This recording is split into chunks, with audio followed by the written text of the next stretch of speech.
नमस्कार विद्यार्थी मित्रांनो, मराठी नोकरी यूट्यूब चॅनलवर आपल्या सर्वांचे स्वागत आहे। तर आज आपण या व्हिडिओमध्ये राज्यसेवा एमपीएससी तसेच पीएसआय एसटीआय आणि एएसओ या तिन्ही पदासाठी जी गेल्या काही वर्षापूर्वी प्रश्न झाले आहेत त्यावर आपण डिस्कशन करणार आहोत, म्हणजे त्यांचे प्रश्न आणि उत्तर पाहणार आहोत। चला तर मित्रांनो, व्हिडिओला सुरुवात करूया।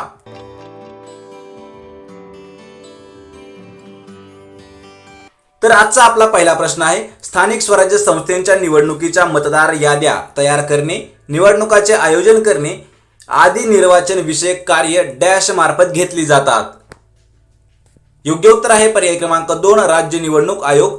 तर पाहायचं मित्रांनो, यामध्ये स्थानिक स्वराज्य संस्थांच्या निवडणुका याच्या मतदार याद्या तयार करणे, निवडणुकाचे आयोजन करणे आणि निर्वाचन विषयक कामं करणे ही जी कामं आहेत ते राज्य निवडणूक आयोग करत असतं। पर्याय क्रमांक 2 योग्य उत्तर आहे। प्रश्न क्रमांक 2, खालीलपैकी कोणत्या संस्थांची स्थापना दादाभाई नौरोजी यांनी केली आहे? यामध्ये आपल्याला 4 संस्था दिलेल्या आहेत। त्यामध्ये आहे ज्ञानप्रसारक मंडळी, Bombay association, London Indian association आणि ईस्ट इंडिया असोसिएशन। तर यामध्ये दादाभाई नौरोजींनी सुरू केलेल्या म्हणजे स्थापन केलेल्या संस्था कोणत्या आहेत? याचं योग्य उत्तर आहे पर्याय क्रमांक 4 अ ब क ड। तर म्हणजेच ज्ञानप्रसारक मंडळी, Bombay association, London Indian association आणि ईस्ट इंडिया असोसिएशन या 4ही संस्थांची स्थापना ही दादाभाई नौरोजी यांनी केलेली आहे। त्यामुळे पर्याय क्रमांक 4 आपलं योग्य उत्तर होणार असेल।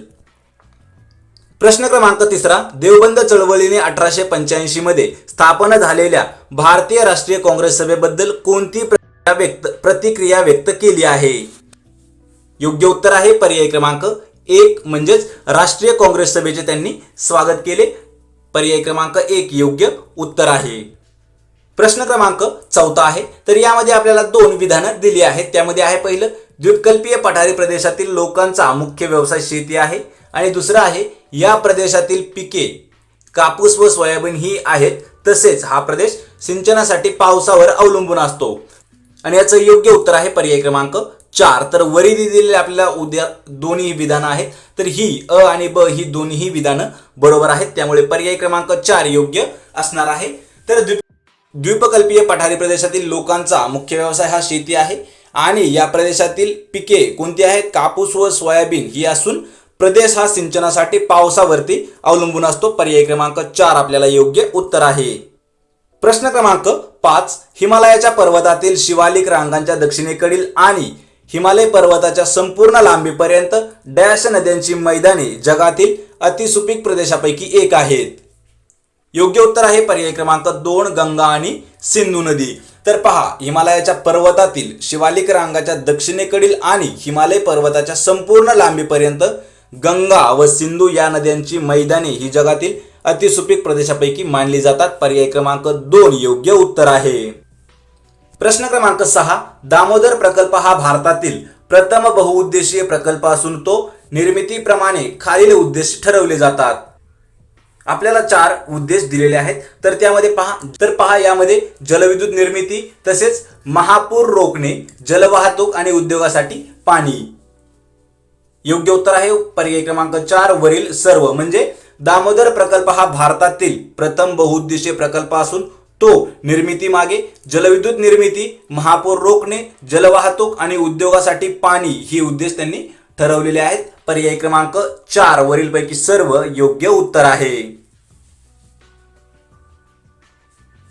प्रश्न क्रमांक 7, भारतीय राष्ट्रीय सभेचे पहिले अध्यक्ष विमेशचंद्र बॅनर्जी यांनी राष्ट्रीय सभेची खालीलपैकी कोणती उद्दिष्टे सांगितली होती? आपल्याला 4 उद्दिष्ट दिली आहेत। त्यामध्ये भारतात सुधारणा घडवून आणणे, राष्ट्रीय भावनेचा विकास करणे, देशाला स्वातंत्र्य मिळवून देणे आणि भारतीयांच्या ऐक्याचा विकास करणे। योग्य उत्तर आहे पर्याय क्रमांक 2 ब आणि ड हे योग्य उत्तर आहे। तर ब मध्ये पहा आहे राष्ट्रीय भावनेचा विकास करणे आणि ड मध्ये आहे भारतीयांच्या ऐक्याचा विकास करणे। ही जी उद्दिष्ट आहेत ती विमेशचंद्र बॅनर्जी यांनी राष्ट्रीय सभे ज्यावेळेस स्थापन झाली त्यावेळेस सांगितलेली होती। पर्याय क्रमांक 2 योग्य उत्तर आहे। प्रश्न क्रमांक 8, सतीप्रथा बंद करण्यासाठी 18 जून 1823 एक विनंती अर्ज ब्रिटिश पार्लमेंटकडे पाठवला होता। त्या अर्जावर भारतीय लोकांच्या वतीने खालीलपैकी कोणी स्वाक्षऱ्या म्हणजे सह्या केल्या होत्या? योग्य उत्तर आहे पर्याय क्रमांक 1 राजा राममोहन राय व जगन्नाथ शंकर शेट यांनी. तर सतीप्रथा बंद करण्यासाठी 18 जून 1823 मध्ये एक विनंती अर्ज जो आहे तो ब्रिटिश पार्लमेंटकडे पाठवला होता. तर त्या अर्जावरती भारतीय लोकांच्या वतीने राजा राममोहन राय आणि जगन्नाथ शंकर शेट या दोघांनी स्वाक्षऱ्या केल्या होत्या. पर्याय क्रमांक 1 योग्य उत्तर आहे. प्रश्न क्रमांक 9 ठिबक सिंचन प्रणालीमध्ये वाळूच्या गाळणीची गरज खालील घटक सिंचनाच्या पाण्यातून काढण्यासाठी होते. यामध्ये आपल्याला घटक दिलेले आहेत शेवाळ, पाण्यात विरघळलेले क्षार, काडी कचरा आणि अतिसूक्ष्म मृदा कण.